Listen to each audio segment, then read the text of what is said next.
welcome to Perfect Imperfections. It's me, Gloria, and my friend Rebecca. We're here again to run you through the perfections and the imperfections of life.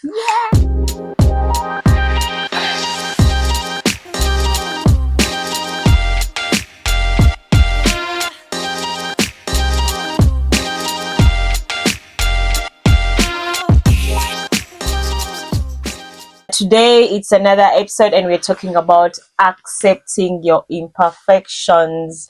In the first place, we talked about revealing your imperfections. Right now, we assume, I hope you know your imperfection. So now we are accepting our imperfections. So yeah, we agreed there are imperfections that you can't take away.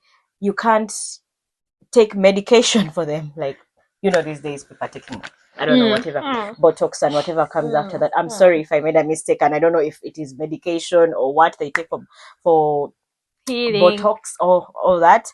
But yes, there are things that come with What you is from Botox? butts. Yeah, the change of the behind and all that. So like Botox. Botox. Is it even the right word? I know the way you keep saying it. I'm like, Botox. Is it even the right word? No, I it's know. like you said it like the way you spell it, like BUTTOM, right? I don't even know the So, spelling. I don't Botox. even. Is it BOTTOX? Botox. I don't know. Whatever It's it Botox. is. Whatever I hear. Yeah, we only hear things and then we say them the way they are until someone has to face you and actually ask you about it. You're like, what was I even saying myself? So we are going to we are accepting a lot of things about ourselves physically. Most cases, I think the most things that we cannot change are physical things. They're things that we are born with from childbirth. Like we have features on our bodies, like things that you come along with, and they can't even be changed, because my study that I've done is that some things cannot even be changed, even with the medications and whatever, and with the surgeries. Like height, a lot of people are short, and you can't. Why do you have to say short? You can't. I knew you would in all things, like in all things. I know, but then some people are tall. I know, no. I've never had actually any tall person. That's what I'm saying. That's what I'm saying. Even like, when they're weirdly tall, you're like, exactly. Can you come down from up there? That's what I'm saying. Like, the thing is, it's only people that are not short people. I'm sorry to say. I'm trying to find a cuter one, but it's not there. I have to bring no offense. Exactly. Of course, no offense. Of course, because for me, I actually there are things that I don't mind about in my life.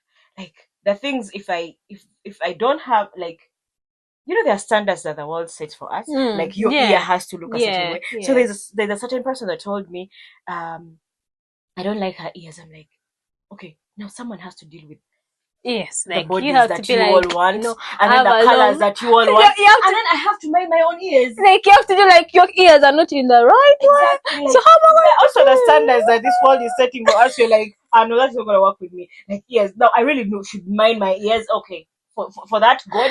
I thank you for whatever ear I have, because I don't even know what shape of ear I have. So if it's bad or good, I don't know what you think is the right ear size and what someone should have and shape. Ears have shapes, and then ears have shapes. There are things I really don't really think should really matter, But yeah, we are going to accept things that we come with, and then try to make sure that we wear them with perfection. You let it shine. There are people that have physical, how do they say it? There are physical things on their bodies that you look at, and you could say, oh, okay, but it is not something that they front. They really wear it, and then when you look at their personality, and then you really realize it's not something they let shadow them. They don't let whatever you see on first sight when you look at them, they don't let it shadow their own personality. And then if you like, it's not all about like your physical appearance, like imperfections.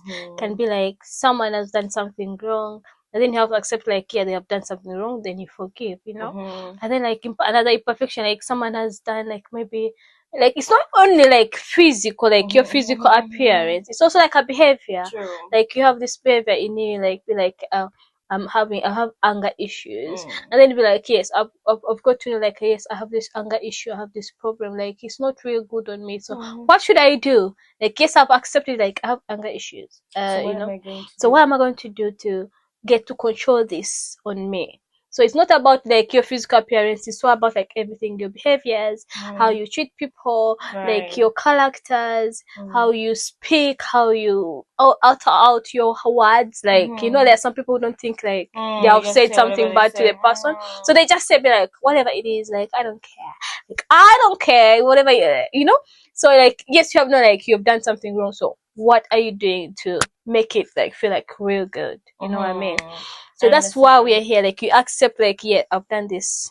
Yes. Now, when it comes to a character that is not seen on you by just physical, Yeah. then the character that just comes along when someone actually has to sit around you and have you around in that. Have you around in that environment. What was that?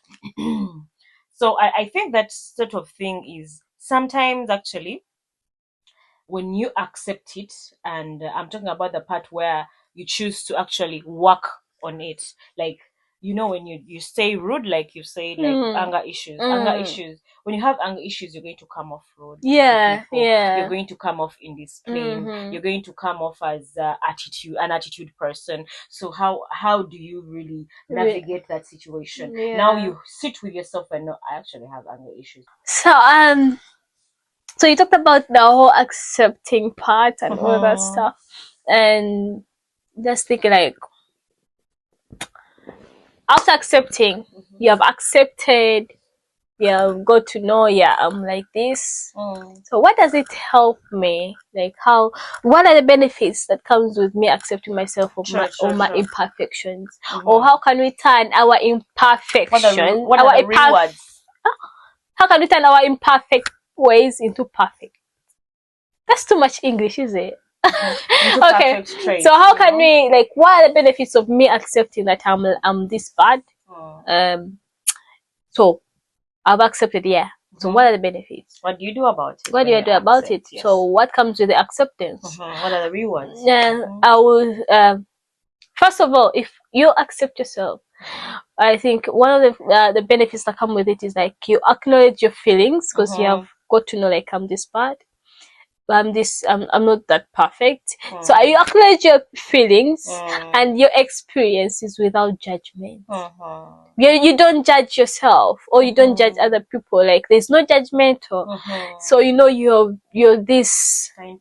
You got this anger issue, so I'm going to work on it, and that heals your feelings. Like, you grow, and your experience. I mean, it will help you to be able to help another one, because they say experience is the best teacher. So if you pass through and I come to you and be like, I have this problem, like, how can I deal with it? So it becomes easy for you to express it to someone else. Sure, that's very true. Yeah, that's the one of the benefits of being accepting all our imperfections. That is right. Right. What do you think?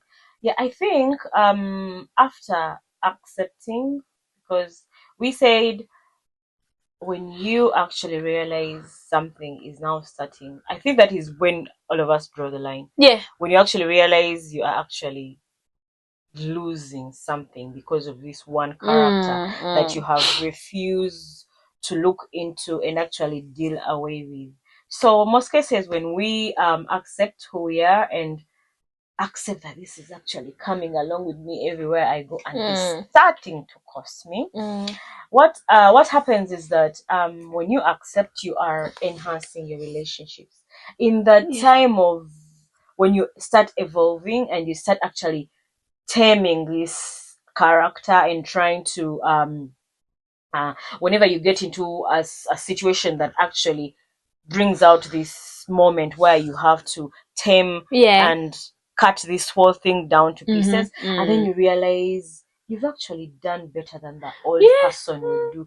There's a way it enhances your relationships. There's a way you feel like people relate better with you than they used to. You realize that same people would actually, when they talk to you, they were trying to defend themselves, but right now they're actually trying to agree and you source out reasoning, you do the reasoning. But back then, people were not even trying to reason with you. Let's say you were rude, when it comes to character, let's say you were rude or you had anger issues, and people knew, because people around us know, though they don't tell us, but they know that when it comes to that one, you hear those stories of, those people, they say that go slow. They say that's where like, that one, even if you're right, you'll be like, he's right, like you don't like you don't tell them what to do, like because when you try to push and try to think you know better than they do, they will show you fire.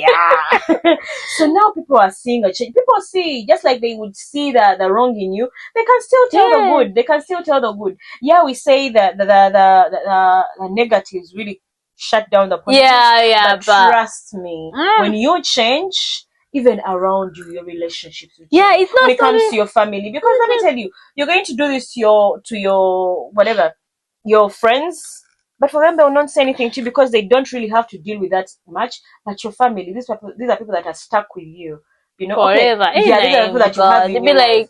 These are people that are going to endeavor to call you even they if don't really want you're to. Wrong, Yeah, but then you will really realize a change when someone was just calling you once a day or twice a month or something. Now they actually really, really want to know what's going on with you, because now you relate better. You're letting in a little bit of positivity into your life, You will realize all the surroundings and the environment around you is breathing growth air. Like, it is actually letting you grow. They give you a chance to grow, because you are actually now being positive and stepping into the positive side of life, Becky. Yeah, even relationship, like acceptance, I think it also even helps people like if you have your partner, all that stuff. When you accept yourself or you accept your partner, it helps you learn how to deal with each other. Like you get to know, this is the perfect part, the imperfect part of my partner. So when he's like this, I need to do like this. This is what I do about this is what I do about it. So that you all don't go astray. It's just enhanced, like it helps your love relationship like to grow more stronger. Yes, and when you realize it's because of you that they actually, because most cases when it comes to relationships, when your person actually realizes you have this about you, people react to this differently. Some people will be like, I cannot deal with that. Now when they love you, they might want to stay around, but most cases they will. That is when you start saying, sometimes someone can speak that much because they don't know what to do with you. You're not realizing you are doing this. At the same time, you're not working on it towards changing, so that's how someone goes silent. They have to really tiptoe around you so that they don't really hurt your feelings, which is not a good place to be in. And we all can give up on things. If someone has to tiptoe, this is someone that you're looking at for a relationship, and then they're going to spend most of their time around you. So if they have to remember every other time to tiptoe around you, they'll start avoiding you.